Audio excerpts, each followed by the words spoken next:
Cities spreading, populations rising, economies growing. Urbanization is a core IELTS essay topic. And well, things going up is basically half of every Task 1 graph you're going to see. But so many candidates fall into a trap that totally ruins their score. And here's the trap. They describe every single kind of growth with just one word: increase. You know the drill. The city increased, the population increased, prices increased, the economy increased. When one word does all the heavy lifting, the examiner just stops noticing. And unfortunately, that's what keeps you stuck at a band 6. But the good news? I've got a real 2-for-1 for you today. A handful of precise growth words will lift your urbanization essays and your Task 1 graphs all at the same time.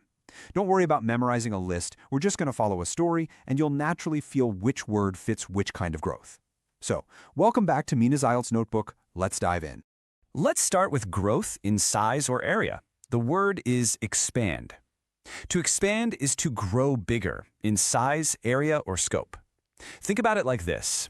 The city expanded rapidly over 20 years. It's really helpful to keep the pairings in mind, like expand rapidly or urban expansion. When a city spreads outward or a company grows larger, expand is absolutely your go-to word. It's just so much cleaner and more precise than saying something got bigger. Now, expand is for growing bigger in size, but when numbers rise really fast and go really high, you want something a bit more dramatic, and that word is soar. To soar is to rise quickly to a high level.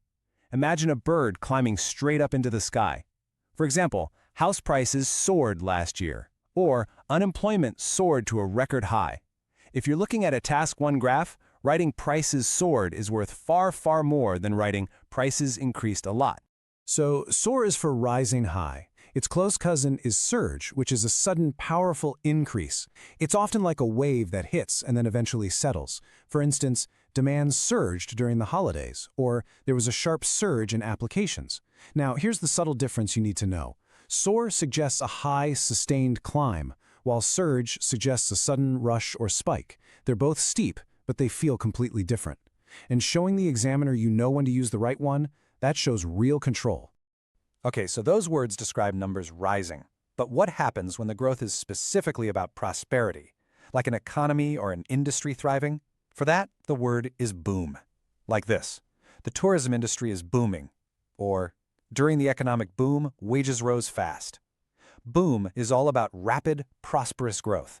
So saying the economy boomed tells the examiner so much more than the economy grew a lot. And finally, we have the gentle one, swell. To swell is to grow gradually larger, either in number or in size. For example, the city's population swelled to 5 million. Or the crowd swelled as the evening went on. Where soar and surge are steep and sudden, swell is slow and steady. It is absolutely perfect for describing a gradual rise. All right, now here's the part where everything that we've talked about is really going to click into place. Let's look at a single city over a 20-year period. We're going to see exactly how these terms behave in the wild. Picture this. The city's boundaries expand as new suburbs are built outward. Its population swells gradually, year after year, to over 5 million. When a tech industry moves in, the local economy booms with rapid prosperity. Because of that, house prices soar to record highs. And every summer, tourist numbers surge, bringing a sudden wave of visitors that eventually settles down. And here is your 2-for-1 bonus. 3 of these words, soar, surge, and swell, are absolutely excellent to use on an IELTS Task 1 graph. You'll want to use soar for a steep, high climb, use surge for a sudden spike, and use swell for a slow, gradual rise. But you do need to remember a couple of common traps here. First, boom is strictly about economic prosperity. Please don't use it for a plain graph line about something like temperature or age. Save soar or surge for those lines. And second, remember that a surge often suggests a sudden, sometimes short-lived rush, while soar suggests a high, sustained climb. Just pick the one that perfectly matches the shape you're seeing on the graph. So, when you're describing a growing city, instead of writing something like the city grew, the population increased, and the economy grew, you could now write this. As the city expanded, its population swelled, its economy boomed, and house prices soared. It's the exact same idea, but you're using 5 precise verbs, each catching a totally different kind of growth, instead of repeating increase 4 times over. That is exactly what a Band 7 looks like, both in an essay and on a graph. Let's quickly review our final list. Expand is for growing bigger in size or area. Soar is your sustained, steep climb. Surge is a sudden spike that eventually settles.